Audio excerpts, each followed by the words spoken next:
The clippers buzzed angrily like a swarm of hornets in the school nurse's office as each of 12-year-old Ariel Daniels' braided locks dropped to the floor, revealing the alopecia she had painstakingly hidden for so long. Evelyn Rohr stood by with a cruel gleam in her eye, commanding the hesitant nurse to continue shaving until not a single strand remained. At last, the teacher had found her perfect target, a quiet young artist whose mother was deployed thousands of miles away on active duty and whose medical condition made her even more vulnerable. A secretly recorded video by Maya Thompson, Ariel's best friend, had almost immediately crossed oceans and landed in Lieutenant Colonel Eric Daniels' hands. The school's perfunctory one, day suspension and dismissive public statement failed to recognize one crucial fact. They hadn't merely humiliated a child, they had declared war on a battle-tested officer. And when Eric Daniels strode through the school doors 3 days later in full military dress, his imposing presence silenced every hallway. Students and teachers alike understood in an instant that this was not just about a girl's hair, it was about justice. Ariel Daniels, a gentle-eyed 12-year-old African-American girl, sat quietly sketching in her diary.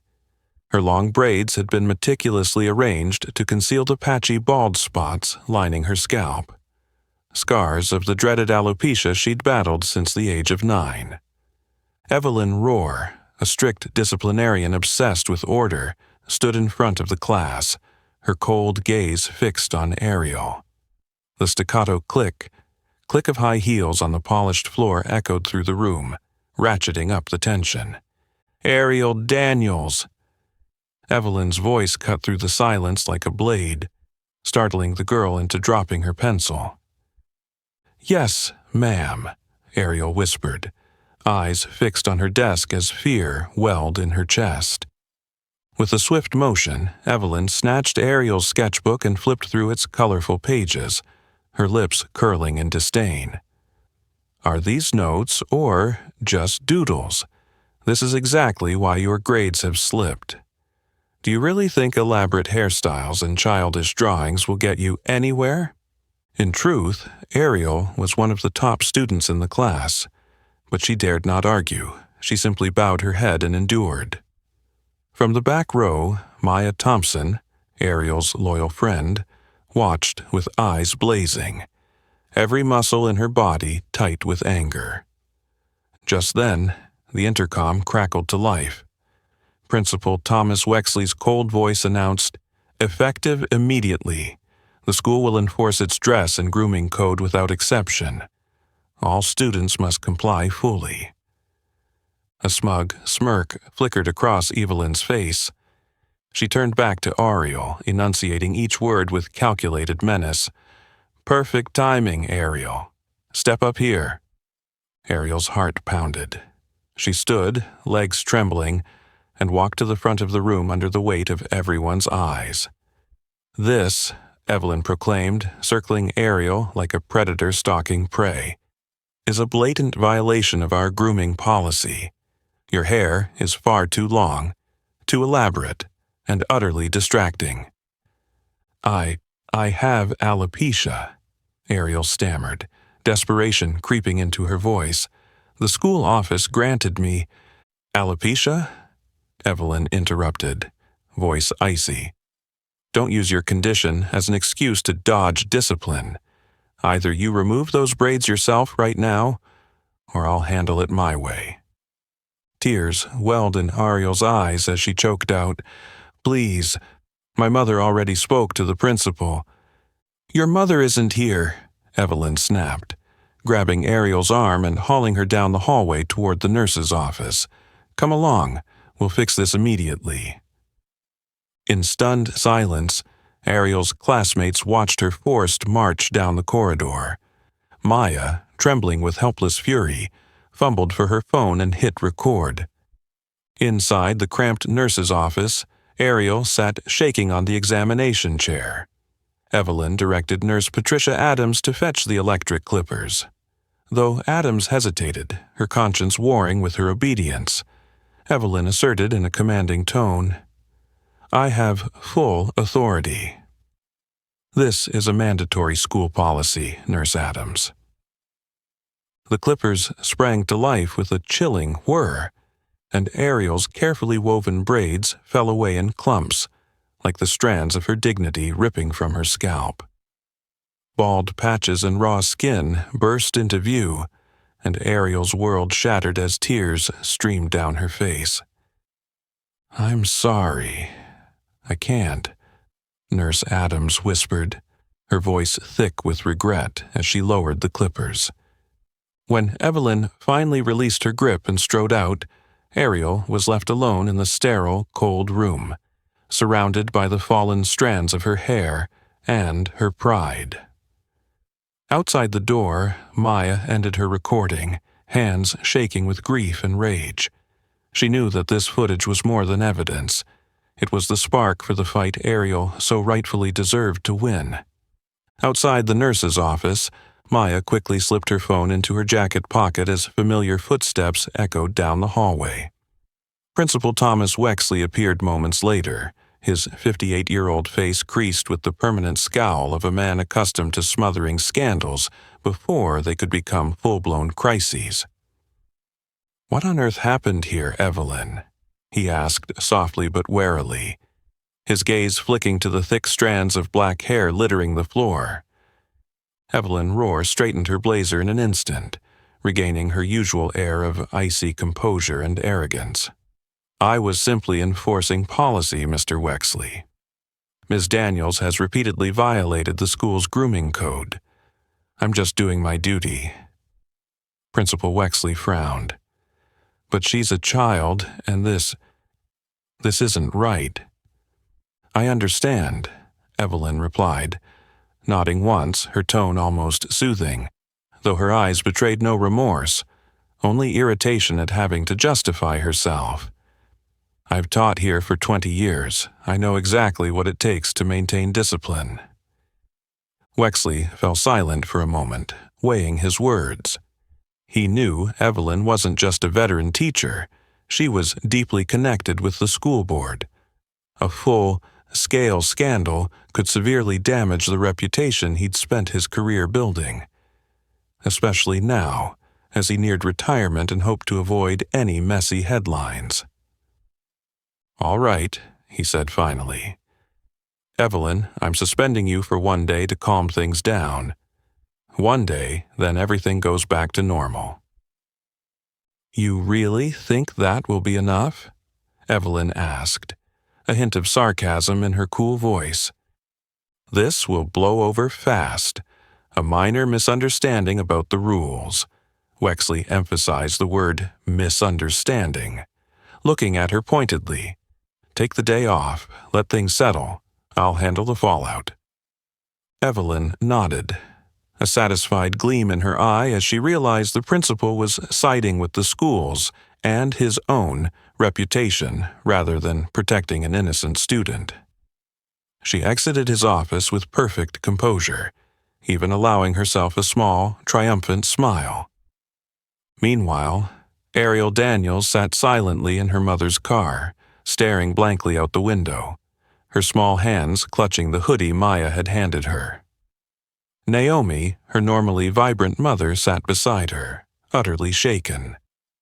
Every comforting word lodged in her throat, because she knew no reassurance could erase the pain her daughter had suffered. When they arrived home, Ariel quietly climbed the stairs to her bedroom, shut the door, and curled up in the corner of her bed. Darkness swallowed the small room, making it feel cold and oppressive. Naomi knocked softly on the door several times, but was met with a chilling silence. Her heart ached with helplessness. She knew only one person could truly steady them now. With trembling hands, Naomi dialed Eric, her husband, a lieutenant colonel stationed in Afghanistan. Each ring seemed to stretch on forever, and tears blurred her vision as she faced her own powerlessness. Finally, she left a desperate voicemail. "Eric, you need to come home right away. Something terrible happened at school. They hurt Ariel, and I don't know what to do. Please, come home." Thousands of miles away, On a small base in the blazing Afghan desert, Lieutenant Colonel Eric Daniels had just returned from a tense patrol. He sank onto his bunk and switched on his personal phone, only to be stunned by Naomi's urgent message. The stern features of the seasoned officer went ashen, and his eyes burned with both pain and rage. He immediately opened the video Maya had sent and watched, horrified, as his daughter was humiliated. His fists clenched, breath coming in ragged gasps, fury surged through him. "This isn't a misunderstanding," he whispered, voice trembling with anger. "They've declared war on my family." Eric sprang to his feet, dialing his commanding officer without hesitation. He demanded a flight back to the United States immediately. In that moment, his sole mission was clear. He would return to protect his daughter, demand justice for Ariel, and make those responsible pay. At the same time, under the scorching heat and swirling dust of the military base in Afghanistan, Eric Daniels had just stepped out of the strategy room after a grueling 4-hour briefing. His shoulders were still stiff with the weight of the top secret mission he was overseeing. He wiped the beads of sweat from his brow, planning to head back to his quarters for a moment's rest. But no sooner had he settled onto his bunk than his personal phone erupted with urgent notifications. A bad feeling hit him, and he grabbed the phone without hesitation. His eyes locked on the worried text from his wife, Naomi, and on an attached video from Maya, Ariel's best friend. Eric's hand trembled as he tapped to play the clip. In seconds, his breath grew heavy, his heart seized by each brutal frame. Ariel, his little girl, trembling in the cold nurse's office. Evelyn Rohr, eyes alight with cruel satisfaction, methodically running the clippers through Ariel's carefully woven braids as the girl's sobs echoed. With each passing second, a volcanic rage boiled inside him, an anger sharper than any battle stress he'd ever known. His grip on the phone turned white-knuckled. A searing pain gripped his chest as he saw the helpless horror in Ariel's eyes he loved more than his own life. "Unforgivable," he muttered, voice icy but quivering with fury. He dialed his commanding officer at once. "Sir, I need emergency leave. Something serious happened to my daughter and I must return immediately." On the other end, his CO paused, knowing Eric was not a man to abandon his post lightly, then replied in a firm yet sympathetic tone, "Understood, Daniels. You're approved. We'll get you a flight back to the States as soon as possible." He packed in minutes and boarded a military transport, launching a more than 20-hour journey fueled by anxiety and rage. He couldn't sleep. The images from the video replayed relentlessly, each loop fanning the flames of his wrath. He remembered Evelyn Rohr's smug expression. It wasn't by chance she targeted Ariel. Eric knew Evelyn well. When she'd served under his command, her racist outbursts, insubordination, and baseless accusations against black soldiers had forced him to discipline her and remove her from service. Since then, a grudging hate had smoldered in her, waiting for this moment to strike. He ground his teeth, furious at himself for not foreseeing her move to Lakeside Elementary, his own daughter's school. This wasn't mere misconduct. It was a vindictive plot meant to wound him through the one person he would always protect. As the plane descended toward the U.S. military airfield, Eric called Naomi. His voice was steely yet reassuring, brimming with resolve. "Naomi, I'm on my way home. Tell Ariel her father will never let anyone hurt her again. This time, those responsible will pay. I promise you, this is a fight I will win." He ended the call and gazed out at the city lights below. In the reflection of the window, Lieutenant Colonel Eric Daniels' eyes blazed with determined fury, a vow sealed in his heart. This time, they will know what real justice looks like. That morning at Lakeside School felt like any other, until it wasn't.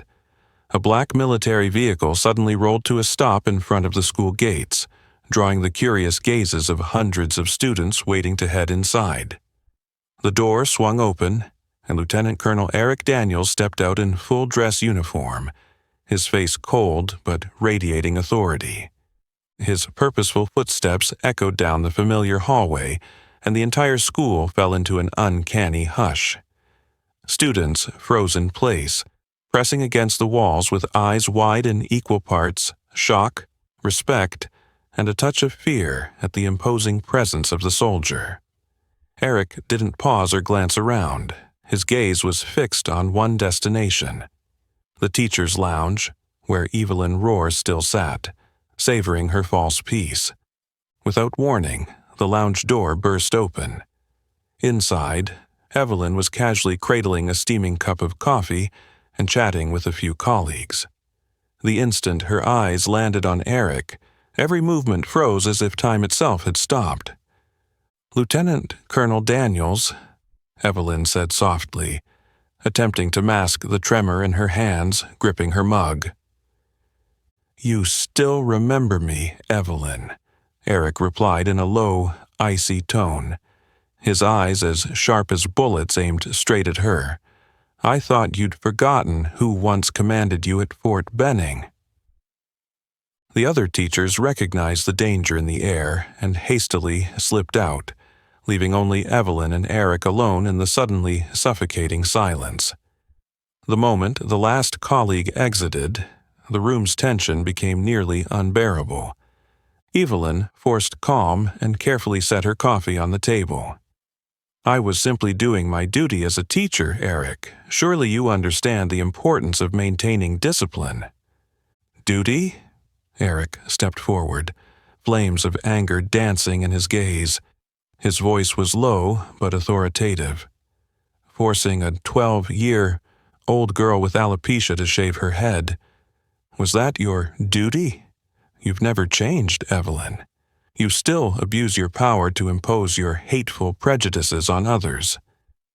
Evelyn's cruel smirk twisted into something less confident as fear crept into her eyes. "Don't lecture me about morality, Eric. You're the one who ruined my career with baseless accusations." Eric advanced another step, unwavering. "Baseless? Have you forgotten all those false complaints you filed against black soldiers out of pure hatred? You weren't just insubordinate. You brought shame on the entire army. I was the one who signed your discharge papers. Don't pretend I don't know why you chose my daughter as your target." Evelyn paled, her hands shaking as they gripped the edge of the table. In that instant, her carefully maintained facade crumbled, revealing the deep-seated bitterness she'd harbored for years. "Fine. Yes, you destroyed my life," she spat, her voice quivering with rage and resentment. "I gave my youth to the army, only to be cast aside for minor mistakes. I want you to feel the helplessness of watching someone you love be humiliated, just as I did." Eric shook his head, his expression one of disgust mingled with pity. "You still don't see your mistake. This isn't about you and me anymore. It's about an innocent child who was deeply hurt by your selfish vendetta." Evelyn stammered weakly, panic creeping into her tone. "I did nothing wrong. The school agreed it was just a small misunderstanding. You can't threaten me forever." "A small misunderstanding?" Eric laughed coldly, stepping back, his gaze even harder. "You're wrong, Evelyn. This time I won't let you escape accountability. You will face the full force of the law for what you did to my daughter." He turned and walked out, leaving Evelyn alone in the silent lounge, her arrogance drained away and replaced by a profound terror. Once out in the hallway, Eric drew a deep breath, knowing this fight was only beginning. But this time, he would show no mercy. Evelyn and the entire school would answer for their misdeeds. For Eric Daniels, this was more than a battle for justice. It was a father's sacred vow to protect his daughter at any cost. Just as Eric stepped out of the lakeside hallway, a large group of parents and students had already gathered outside the school gate, holding up sharply worded signs demanding justice for Ariel.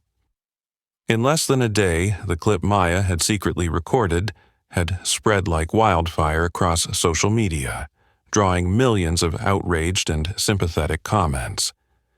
The story gained even more traction when a major figure entered the fray.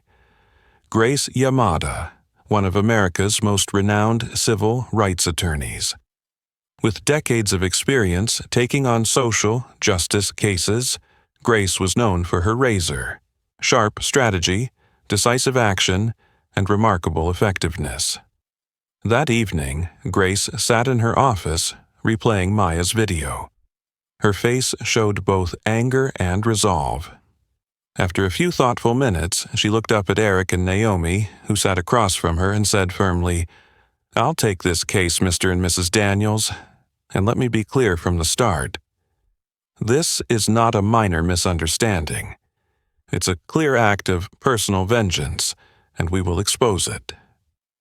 Eric nodded slowly, his soldier's gaze full of trust. "I completely agree, Grace.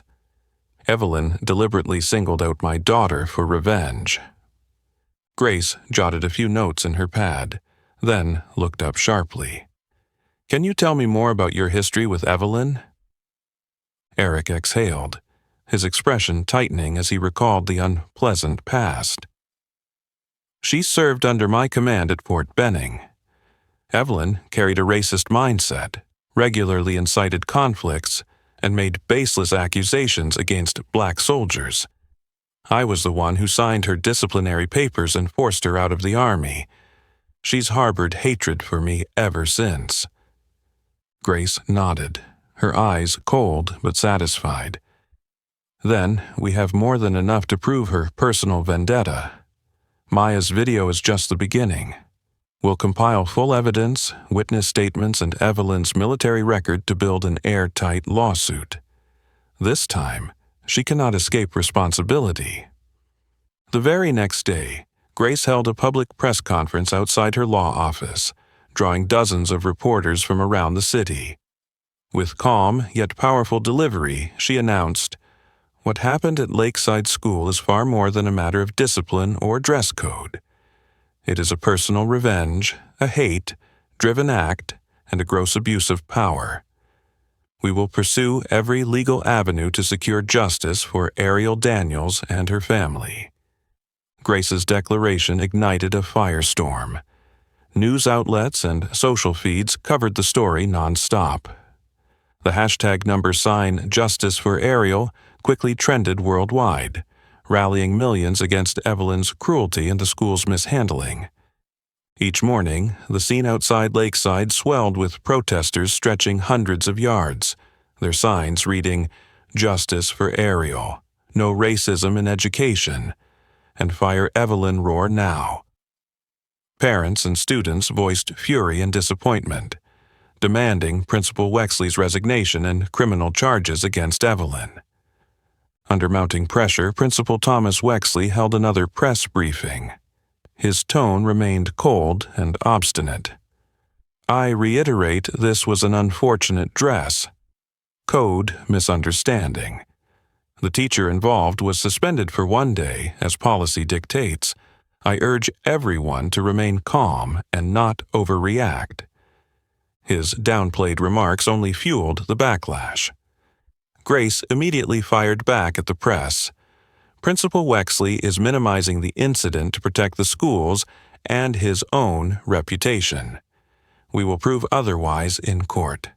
The school and Evelyn Roar must answer for the harm they inflicted on Ariel."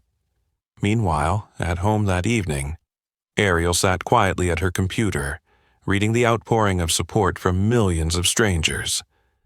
For the first time since the incident, she felt she wasn't alone. Yet, the pain still throbbed within her, a wound not so easily healed. Eric entered the room and gently placed a hand on Ariel's shoulder. His voice was warm but resolute. "Ariel, I promise you, This time we won't stay silent. The whole world is on your side. They will be held accountable for what they did." Ariel looked up at her father, and for the first time in days, a flicker of hope lit her eyes. She nodded softly, feeling the strength and comfort of her father's embrace. Their legal battle was just beginning, but now, Ariel knew she truly had someone fighting for her. That very morning, as the city boiled over with protests demanding justice for Ariel, veteran journalist Malik Reed sat in his cramped office, eyes glued to his computer screen. Malik was renowned for his tenacity and sharp instincts when covering racial injustice and corruption in education, but something told him that the Lakeside incident was far more than it appeared.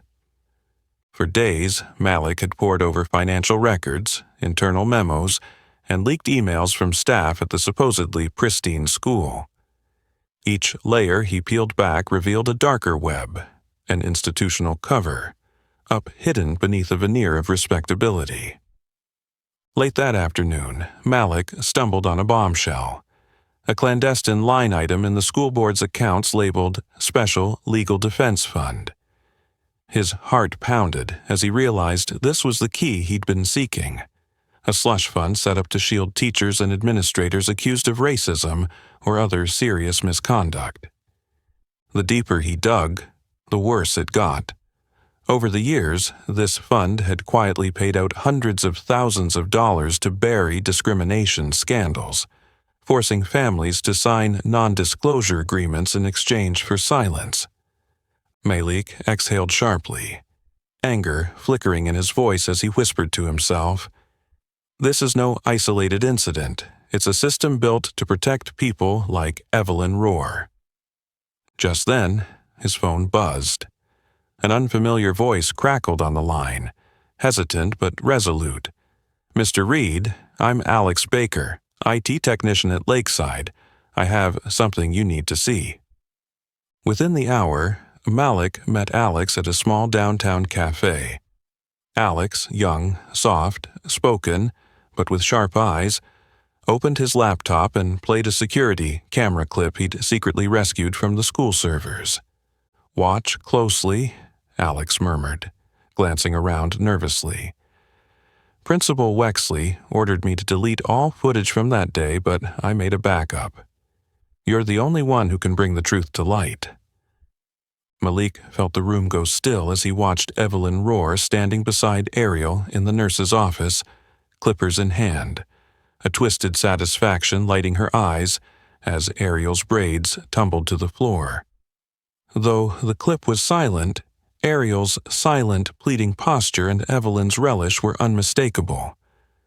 Looking up at Alex, Malik's gratitude was mixed with seething outrage. "You did the right thing. This video is the strongest proof we need to show Evelyn's actions were malicious, not some minor policy misunderstanding."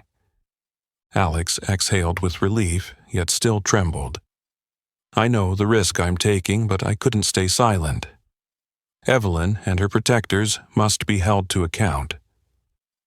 The next morning, Malik's exposé ran on the front page under the headline, "Secret Black Fund Shields Racist Staff at Lakeside School." The fallout was instantaneous. Thousands poured into the streets in unprecedented demonstrations. Outside the school gates, parents and students demanded criminal charges and the outright removal of Wexley and Rohr. Cornered by the uproar, Principal Wexley called an emergency press conference, but he no longer seemed in control. Pale and unsettled, he stammered, "We will conduct a thorough investigation into these allegations. The school pledges full cooperation with authorities." Meanwhile, in her quiet living room, Evelyn Rohr sat curled on a chair, hands shaking as she watched the headlines detailing the scandal she'd hoped remained buried. For the first time since the incident, the walls she'd built around herself were crumbling, and she realized the system that once protected her was unraveling. At Grace Yamada's law office, the civil rights attorney reviewed Malik's video with Eric and Naomi. A fierce smile crossed her face as she declared, "Now, we have the incontrovertible evidence of Evelyn's malicious intent. This is more than a lawsuit. This is a battle to dismantle the entire network that's shielded people like her for years." Eric squeezed Naomi's hand, eyes fixed on Grace with unwavering resolve. "We'll do whatever it takes to ensure Ariel, and every other child, never endures this injustice again. This time, they will pay the price." That very morning, with the entire city ablaze in protests demanding justice for Ariel, the courtroom doors opened for the family's lawsuit. The air outside the courthouse crackled with tension as hundreds of supporters held up signs and chanted, eager to witness the truth laid bare. Inside, Evelyn sat at the defendant's table, her face taut with anxiety, even as she strove to look composed, avoiding everyone's gaze. Across the aisle, Ariel perched between her parents, her small hands trembling, but her eyes blazing with determination. Grace Yamada rose, her voice steady yet full of feeling as she addressed Ariel. "Ariel, can you please tell the court what happened at Lakeside School that day?" Ariel inhaled deeply, then stood and walked to the witness stand. The hush in the room was palpable, as every eye tracked the brave 12-year-old. Her voice quivered but rang clear. "That day, Ms. Evelyn called me to the front of the class and said my hair violated the school's code. I tried to explain I have alopecia and had permission to wear my hair that way, but she wouldn't listen. She dragged me to the nurse's office, ordered the nurse to bring out the clippers, and shaved my head myself while I was crying and begging her to stop." A tear slid down Ariel's cheek. Summoning all her courage, she continued, "Ms. Evelyn didn't just cut my hair.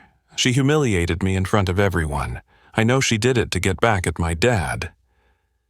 Grace leaned forward, her tone gentle but insistent. "Why do you believe this was personal revenge?"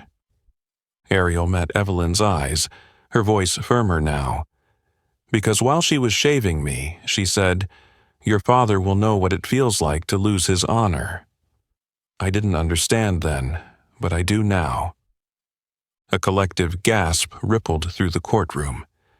Evelyn's face went ashen, every ounce of her carefully maintained calm evaporating. Grace then called the next witnesses, former students who had suffered Evelyn's bias firsthand. First up was Jasmine Cole, her voice breaking with emotion.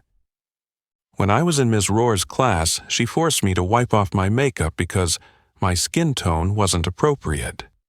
She constantly criticized my hairstyle and other students of color, saying we'd never succeed looking the way we did."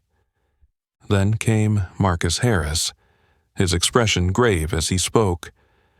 "Ms. Rohr once singled me out in front of the whole class with racial slurs. She mocked the way I talked, my background, and said students like me were a burden on the school." Each testimony cut through Evelyn's veneer of respectability like a blade. She sat with her head bowed, any attempt at defense drowned out by her own ugly history being laid bare. But the trial's climax arrived when Grace held up Evelyn's military discharge papers before the jury. "We've investigated the defendant's past. Miss Rohr served under Lieutenant Colonel Eric Daniels, where she repeatedly displayed insubordination and racial bias, filing false complaints against black soldiers. It was Lieutenant Colonel Daniels who disciplined her and forced her out of the Army." Murmurs filled the courtroom as everyone absorbed this revelation. Evelyn's eyes flew open in panic. Her long, buried past was now unmistakable proof of her motive. Grace stepped closer, her gaze icy. "Miss Rohr, you deliberately targeted Ariel to settle a personal score with her father, didn't you?" Flustered, Evelyn stammered, I was just enforcing the school dress code." Grace cut her off sharply. "Your own security. Cam footage supplied by Alex Baker proves your actions were malicious. The video shows you not only coldly, but gleefully shaving Ariel's head, despite her tears and pleas. The silent video filled the screen.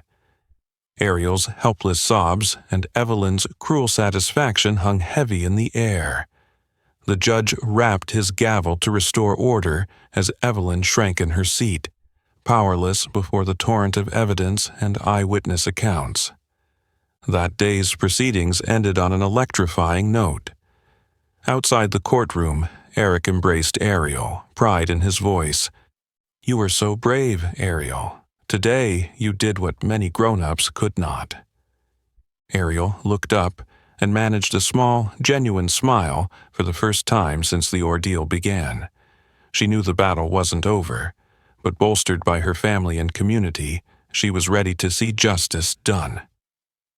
Immediately after Lakeside's dark secret was laid bare, Ariel's family's lawsuit went to trial without delay. On the morning of the hearing, the courthouse crackled with tension. Hundreds of supporters gathered outside, holding signs demanding justice and hoping to witness the truth emerge. Inside the courtroom, Evelyn sat at the defense table, her face taut with nerves as she forced a calm composure, avoiding everyone's gaze. Across the aisle, Ariel sat between her parents, her small hands trembling, but her eyes alive with fierce resolve. When the bailiff called the jury back into the room, a hushed anticipation fell over the crowd. After what felt like an eternity, the jury, four-person, a middle-aged woman with a steady presence, rose, paper trembling in her hand. She cleared her throat and spoke each word with firm clarity. "We, the jury, find the defendant, Evelyn Rohr, guilty of intentionally inflicting severe emotional and physical harm on Ariel Daniels. We further find that Principal Thomas Wexley is guilty of complicity in covering up and protecting these wrongful acts." A ripple of excited murmurs swept through the courtroom. Evelyn bowed her head, knuckles white as she gripped the table. Principal Wexley stared at the floor, shoulders slumped in bitter defeat. The four-person continued in a strong, unwavering voice. "Given the profound suffering endured by Ariel and her family, we unanimously award compensatory damages in the amount of $10 million, to be paid by Lakeside School, Ms. Evelyn Rohr, and Mr. Thomas Wexley. Let this verdict send a clear message. No one has the right to violate a child's dignity or exploit their authority to oppress and retaliate." As the verdict concluded, the courtroom erupted in applause and cheers from Ariel's family and supporters. Eric embraced his wife and daughter, his voice thick with pride as he whispered to Ariel, "You did it, sweetheart. I'm so proud of you for standing up so bravely." But the moment was far from over. Just as the emotional celebration peaked, the courtroom doors swung open and two uniformed officers strode in. Evelyn looked up in alarm, eyes wide with disbelief. "What's happening? I thought this was over," she stammered. One officer held up a warrant, voice cold and authoritative. "Evelyn Rohr, you are under arrest for your involvement in past abuses and mistreatment of students. We have obtained clear evidence and witness testimony. Please stand and come with us." Instantly, the courtroom fell silent again. Spectators watched, breath held, as Evelyn rose, handcuffed before everyone. Her once proud facade crumbled into raw fear and helplessness. Principal Wexley remained seated, stunned, as he realized he too could not escape accountability. All his efforts to shield the school's reputation had backfired in the most dramatic fashion. Outside, the crowd that had waited anxiously burst into triumphant cheers as word spread. Signs waved overhead, voices united in celebration. Today's verdict had delivered justice not only for Ariel, but for every student who had ever suffered injustice under Lakeside's roof. Eric, Naomi, and Ariel exited the courtroom into a hero's welcome. Though small in stature, Ariel had become a powerful symbol of courage and resilience. She stepped forward with newfound confidence, her heart finally unburdened by the darkness Evelyn had tried to impose. In the distance, investigative reporter Malik Reed documented every historic moment, knowing this would be a pivotal chapter in the fight against racism and corruption in education. By Ariel's side stood Grace Yamada, a satisfied yet determined smile on her face as she told the Daniels family, "We've secured a crucial victory today, but the battle isn't over. We will continue fighting to ensure no other student ever endures what Ariel did." Eric nodded, his soldier's resolve shining in his eyes. "That's right. Today is just the beginning. From now on, anyone who thinks of harming our children will think twice before acting." Together, they walked into the bright sunlight, carrying with them an unshakable belief in justice and a brighter future. Ariel clasped her parents' hands, feeling at last that the shadow Evelyn cast over her life had finally lifted. On that day, more than a verdict was delivered. A clear message echoed far and wide. Every act of injustice, no matter how small, must answer to both the law and conscience. The high of their courtroom victory didn't last long before a new darkness crept into the Daniels family's life. One early morning, Eric found a small white envelope on their front porch, no return address. His hand trembled as he opened it and pulled out a single typed sheet, the chilling words printed in all caps. "Stop now, or you will regret it." Eric stood frozen, a cold shiver running down his spine. He knew immediately this wasn't an idle threat, but a warning from those who felt endangered by their legal triumph. He stepped inside and handed the letter to Naomi, his eyes anxious but his voice steely. "They're trying to scare us into giving up, but I'm not going to let them win that easily." Naomi read the note, her expression hardening with resolve. She met his gaze and said firmly, "We've come too far to back down now. If they think threats will make us abandon justice for Ariel, they're sorely mistaken." Yet Eric's instincts as an officer told him this threat was only the beginning of a far more complex conspiracy, one involving powerful people in local politics. He couldn't let his family live in fear. Quietly, he launched his own investigation. Over the next few days, Eric tracked suspicious activity until he uncovered a shocking truth. Several Lakeside School Board members were secretly colluding with influential political figures to pressure the lawsuit, aiming to minimize its legal impact and bury any remaining scandals. He found proof that the board's top 3 members, James Patterson, Valerie Simmons, and Robert Walsh, had been holding clandestine meetings in a discreet administrative office. Peering through a slightly ajar door, Eric overheard their cold, calculating discussion. "If this drags on, we stand to lose everything," Patterson fretted. Valerie Simmons snapped back, "Then make it crystal clear to them. If they don't stop, the consequences will be far worse." Robert Walsh, the oldest and craftiest of the 3, concluded icily, "I'll alert our political allies. They need to understand this isn't just Lakeside's problem. It's about protecting our shared interests. We can't let this set a precedent." Hearing this, Eric's blood boiled. He couldn't believe the public virtue signaling these people displayed masked such dark schemes. Instead of reacting angrily, he slipped away, more determined than ever. Back home, he laid out everything for Naomi. She listened, anger flickering in her eyes, but spoke with steadfast calm. "If they think political clout and intimidation will force us to quit, they've severely misjudged us. We're fighting not only for Ariel, but for every child who could be next." Eric nodded, his voice resolute. "You're right. I'll hand all of this evidence to Grace and to reporter Malik Reed. It's time the public saw their true colors."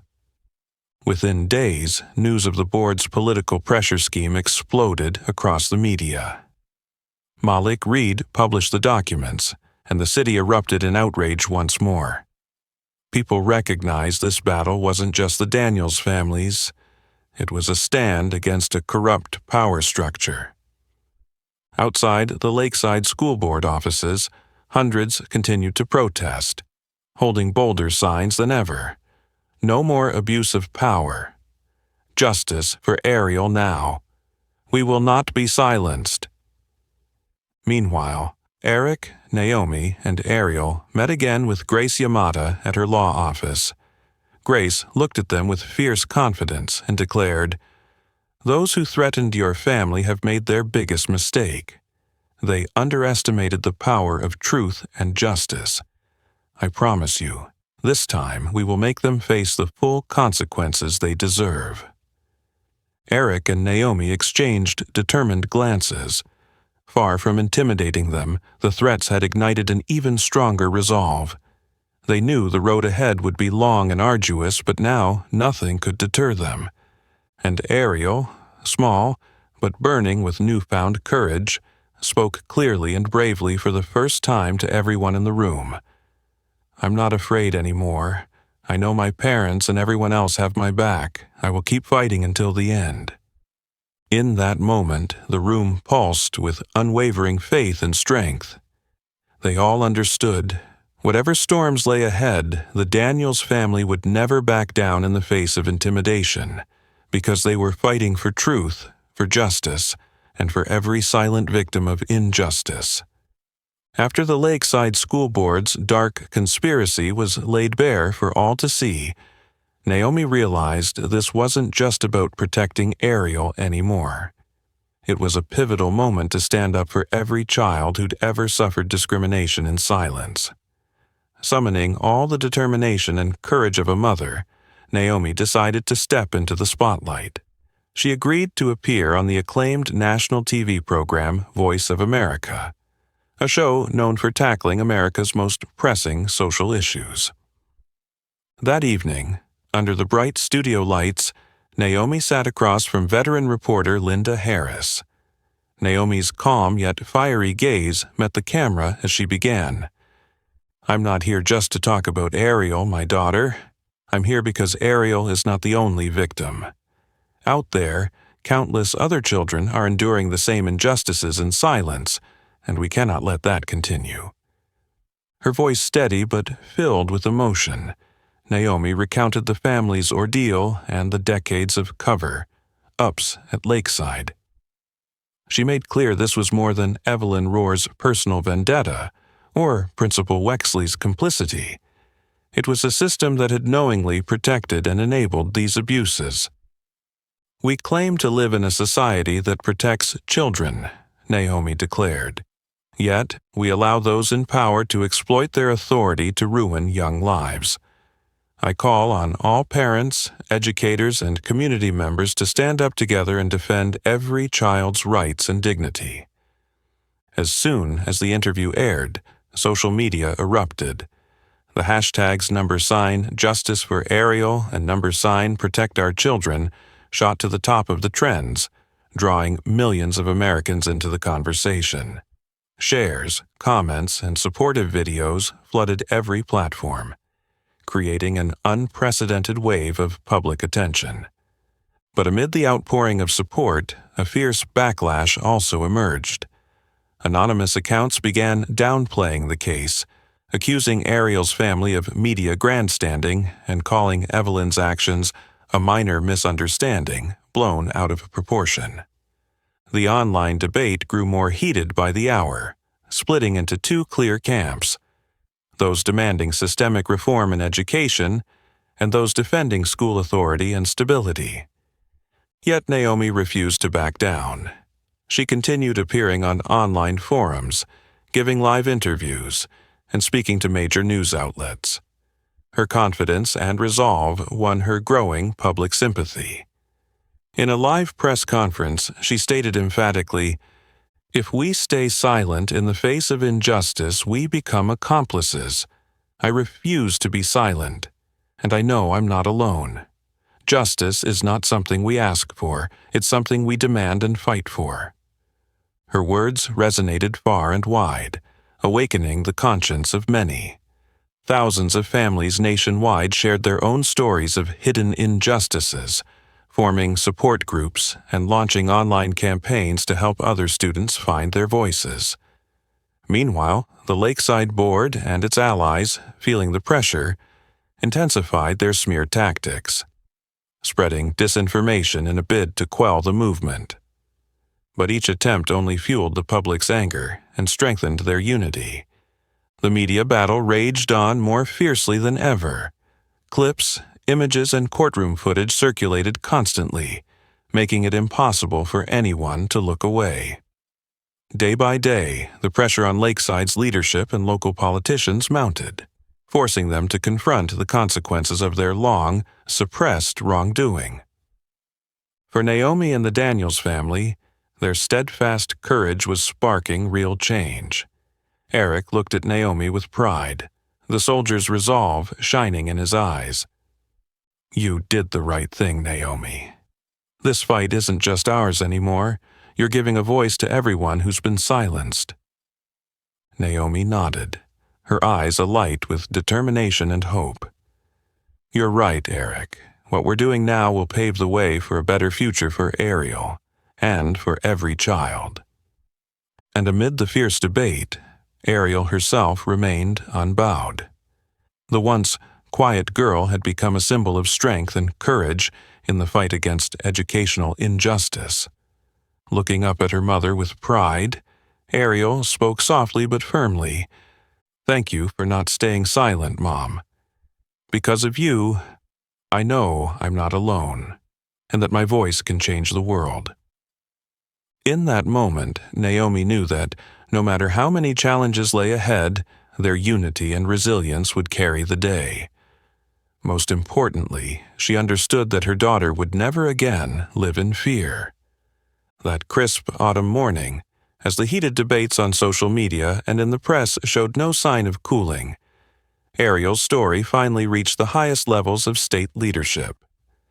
Governor Eleanor Richards, renowned for her unwavering stance on justice and educational equity, decided to speak out publicly about the case captivating the nation. At a packed press conference in the state capitol building, Governor Richards stepped to the podium, her expression serious yet sincere. Looking each journalist in the eye, she declared firmly, "What happened to Ariel Daniels was not only a cruel and morally wrong act, it represents a profound failure of our education system to safeguard every student's basic rights. We cannot allow something like this to happen again." She paused for a moment, scanning the room, then pressed on with even greater resolve. "That is why today I am announcing that our administration will introduce new legislation called the Ariel Protection Act. This law will guarantee every student's privacy, health, and dignity, and will require all schools to adhere to far stricter ethical and accountability standards." As soon as she finished, the room erupted in applause. Reporters fired off questions about the bill's specifics, but the governor was unflinching in her answer. Under this new law, no one will be permitted to exploit their authority to violate a student's privacy, humiliate them, or cause them harm. We will establish rigorous oversight measures and clear penalties for any violations. The announcement sparked another wave of positive reaction. Millions voiced their support online, rallying behind the #sign Ariel Protection Act and urging the state legislature to pass the bill without delay. Watching from home, the Daniels family felt the immense impact of their tireless efforts. Meanwhile, behind closed doors at the Lakeside School Board offices, the atmosphere was very different. Board Chair James Patterson, Valerie Simmons, and Robert Walsh sat in stunned silence, poring over the newly revealed emails and financial records that exposed years of corruption, cover, ups, and discriminatory practices. "We simply can't withstand this pressure any longer," sighed Patterson, exhausted and defeated. "The public, the governor, they're all coming after us." Valerie Simmons, who had once relied on her political connections to protect the board's interests, finally looked uncertain. "We've gone too far, and it's completely out of our control now. I don't see how we can continue." Robert Walsh, usually the calmest and most calculating, admitted the truth. "Perhaps it's time we resign. That's the only way to salvage what little credibility we have left." The next day, in a hastily arranged press conference, all 3 board members announced their resignations, citing the need to restore stability and public trust in our education system. Everyone knew, however, that the real reason was the scandal they could no longer conceal. As news of their resignations spread, the city erupted in celebration. People poured into the streets, cheering what felt like another victory for the movement to protect students' rights and end discrimination. At home, Naomi and Eric watched the headlines with joy and pride. Naomi squeezed Eric's hand, voice thick with emotion. They finally had to face the truth. "I believe the Aerial Protection Act will help Ariel, and thousands of other students, too." Eric pulled Naomi into an embrace and nodded firmly. "This is exactly what we set out to achieve. We're not just winning for Ariel, we are building a better future for everyone." Upstairs, in her quiet room, Ariel sat sketching a new drawing, a school where every student was treated equally, free from fear or worry. She glanced up at the TV, where her mother stood strong and confident before a cheering crowd. Ariel smiled, knowing she would never have to fight alone again. At the governor's office, phone lines buzzed nonstop with messages of support pouring in from around the state. Eleanor Richards gazed out her window, reminding herself that this was only the first step of a long journey. But she was confident that, with the community's backing, the new law would soon become reality, truly protecting children like Ariel, who had already endured too much. That day, neither the Daniels family nor the entire community doubted one thing: truth and justice may take time, but in the end, they will always prevail. After the political storm passed, and those who harmed Ariel finally faced the consequences of their actions, the Daniels family began to find moments of peace again. But Naomi and Eric both knew that despite their legal victory, Ariel's emotional wounds would need more time to fully heal. In the weeks after the dust settled, Ariel often spent long, quiet hours alone in her room. But rather than give in to her sorrow, she turned to art as a way to release her feelings, an emotional balm for the ache in her heart. One sunny morning, Naomi opened Ariel's door and froze in wonder. Dozens of new paintings lined the walls and desk, works Ariel had quietly created over the past weeks. Bold colors, dynamic brush strokes, and raw emotion filled each piece. It was Ariel's inner world brought vividly to life. Naomi sat beside her daughter, studying the latest painting, a small, bald girl standing defiantly against a backdrop of darkness, bathed in a gentle, powerful light that seemed to push the shadows away. "Who is this, Ariel?" Naomi asked softly, eyes full of admiration. "It's me, Mom," Ariel said with a small smile for the first time in days. "I wanted to show that, no matter how terrible things get, I'm still here and still standing strong." In that moment, Naomi realized her daughter had begun to reclaim her strength and joy through art. Inspired, Ariel decided she wanted to share that healing power with other students who might still be suffering in silence.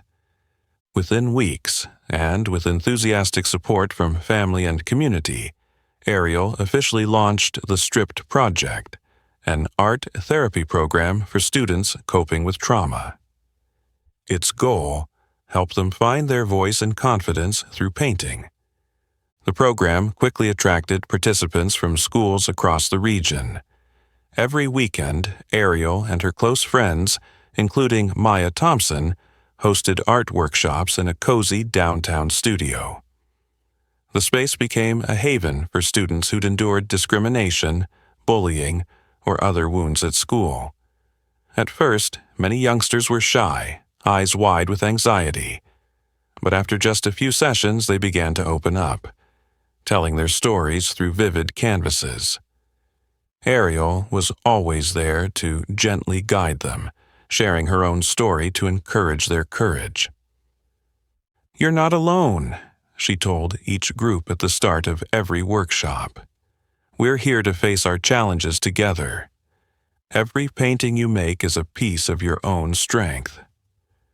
Word of the Stripped project spread quickly. Local gallery owners took notice of the raw, moving works created by Ariel and her peers. Soon after, the state's premier art center hosted an exhibition entitled "Stripped, Rising from the Darkness." On opening night, the gallery buzzed with visitors. Ariel's paintings, charged with emotion yet brimming with hope, hung in the center. Viewers lingered before each piece, moved by the young artist's resilience. The centerpiece was Ariel's self, portrait, the little girl, bald and unbowed, standing firm amidst a storm of darkness. It became a symbol not just of Ariel's journey, but of every child who has faced similar pain. The media turned their focus from the courtroom drama to this story of triumph. Reporters hailed Ariel as an icon of inner strength, and her healing journey inspired millions. At the exhibit, Naomi stood beside Eric, tears in her eyes as they watched their daughter speak confidently about her passion. Eric squeezed Naomi's hand and said softly, "I think Ariel has finally found the best way to heal herself, and now she's helping so many others find hope too." Naomi nodded, her face radiant with happiness. "You know, Eric, this is what I wanted most all along. Not just winning the case, but seeing Ariel truly happy and at peace again." Meanwhile, Ariel surveyed the gallery crowd with a gentle, proud smile. Her heart felt light. She knew her story was making a positive impact. The Stripped project had grown far beyond a small pilot. It had become a movement, a testament to hope, healing, and the power to rise from the darkest times. Ariel knew her journey was far from over, but now she was ready to face whatever lay ahead with courage and confidence in her heart. After the political dust settled and those who harmed Ariel faced the consequences of their actions, the Daniels family began to find moments of peace again. But Naomi and Eric both understood that, even with victory won, Ariel's emotional wounds would still need time to fully heal. In the weeks that followed, Ariel often spent long, quiet hours alone in her room. But instead of succumbing to her sorrow, she turned to art as a way to release her feelings, an emotional salve for the ache in her heart. One afternoon, Ariel received a formal letter from the White House. She opened it in the presence of Naomi and Eric, her eyes widening as she read the presidential seal and the lines that followed. "Dear Lieutenant Colonel Eric Daniels, in recognition of your courage, perseverance, and invaluable contributions to educational reform, I am honored to inform you that you will receive the United States Presidential Citizens Medal. The award ceremony will take place at the White House early next month, attended by senior administration officials and community representatives nationwide. Sincerely, the President of the United States." Eric stood speechless at the unexpected news. Naomi and Ariel threw their arms around him in overwhelming pride and joy. Naomi managed a tearful smile. "You deserve this, Eric. What you've done has helped Ariel and changed the future for so many children." The medal ceremony was held in the East Room of the White House, its atmosphere solemn and heartfelt. Amid an audience of dignitaries, the president personally pinned the medal on Eric. Taking Eric's hand, the president spoke with deep respect. "Lieutenant Colonel Daniels, this nation is proud of you. What you and your family have done goes beyond fighting for your daughter. It has been a fight for all American children. You have reminded us of our duty to protect every child's rights and dignity. Thank you." Eric accepted the medal, his voice resonant and sincere as he addressed the crowd. "I am honored to receive this award, not just on my own behalf but on behalf of my family, especially Ariel, my daughter, who taught me what true courage looks like. I hope our story shows everyone that we each can make a difference when we stand up for what's right." As Eric finished, sustained applause filled the room, and many eyes glistened with admiration. That moment was not only Eric's honor, but a powerful reminder of our collective social responsibility. Back at Lakeside School, after the resignations of the board members involved in the scandal, the school began a genuine rebirth. A meaningful change came when Jason Reed, the art teacher who had supported Ariel from the very beginning, was appointed the new principal. On his first day, Jason addressed the assembled faculty, students, and parents with clear sincerity. Today marks a new beginning for Lakeside School. We will rebuild an educational environment where every student is respected, treated fairly, and protected. No one should ever live in fear or feel alone again. His voice wavering with emotion, Jason continued, "I will never forget what happened to Ariel and the other students. Their stories brought me here today. I promise you that under my leadership, Lakeside will become a beacon of compassion, equality, and justice." Jason's pledge was met with enthusiastic applause. Students, parents, and teachers all felt that the school they cherished was rediscovering its true values, emerging from the shadow of its past. As for the Daniels family, Ariel continued to run her art program with passion and joy. Her works were displayed far and wide, and she was invited to speak at schools across the country, inspiring students to overcome adversity through creativity. One evening, after an exhibition in New York, Ariel stood amid her paintings and looked at her parents, her eyes bright with confidence. "I think everything that happened to me had a purpose, even though it was sometimes painful. Now I see that I can turn that pain into strength to help others." Naomi hugged her daughter tightly, tears of relief and pride streaming down her face. "My sweet girl, I'm so proud of you. You've done something few can. You've turned hurt into hope." Eric stood beside them, deeply moved, recognizing that their struggle had not only helped Ariel regain her faith and strength, but it also sparked profound change that would ripple through families and schools across the nation. Now, under Principal Jason Reed's leadership and inspired by Ariel's example, Lakeside School was more than just reborn. It had become a powerful symbol of justice, equality, and humanity. A brighter future lay ahead, one that everyone who had fought for justice could believe in and help build. Jansui Ngi Trong Vai Ge. After the positive changes at Lakeside and Eric's recognition at the White House, the Daniels family gradually returned to a more peaceful life. But Ariel knew her story wasn't over yet. She needed one final, deeper message to close this long chapter. A few weeks later, at a special press conference held downtown, Ariel stepped onto a small stage. Below her, hundreds of reporters, parents, and students watched intently. People who had stood by her side through it all. She stood there with the confidence of someone much older, her eyes calm and her voice clear. "Today, I want to say something I've been thinking about for a long time. Even though what Miss Evelyn did to me was painful and unforgettable, I've decided to forgive her." The room fell into a hushed silence as everyone absorbed the surprising announcement. Ariel offered a gentle smile and continued, her words sincere and heartfelt. Forgiveness doesn't mean I'm forgetting or accepting what was wrong. I forgive Miss Evelyn because I want to let go of the pain and move forward, but I will never forget what happened. Those memories remind me that we must always stand up to protect ourselves and others who are vulnerable. Her words resonated powerfully, inspiring everyone present.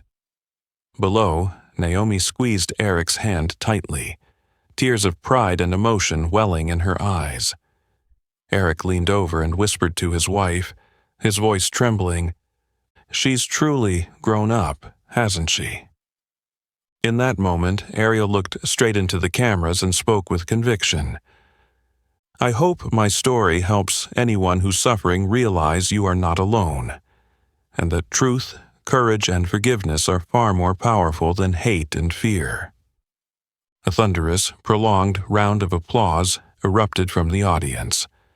Once again, Ariel had become a symbol of courage, forgiveness, and healing strength. A few months later, Ariel's journey reached even wider audiences when she accepted a special invitation from the Smithsonian Institution to host an exhibition titled Stripped: A Journey of Renewal. This event marked the final, and most meaningful, turning point in Ariel's healing journey. The opening at the Smithsonian was both grand and warmly intimate. Ariel's works were displayed throughout the spacious galleries, each painting representing a stage of her challenging path. At the center hung her grandest piece, her last, most heartfelt creation. It was a self-portrait, Ariel's familiar bald head and unwavering eyes shining with resilience, surrounded by bold colors symbolizing darkness, oppression, and unending struggle. Beneath the painting, in confident, powerful lettering, were the words, "You tried to erase me, but I painted myself anew."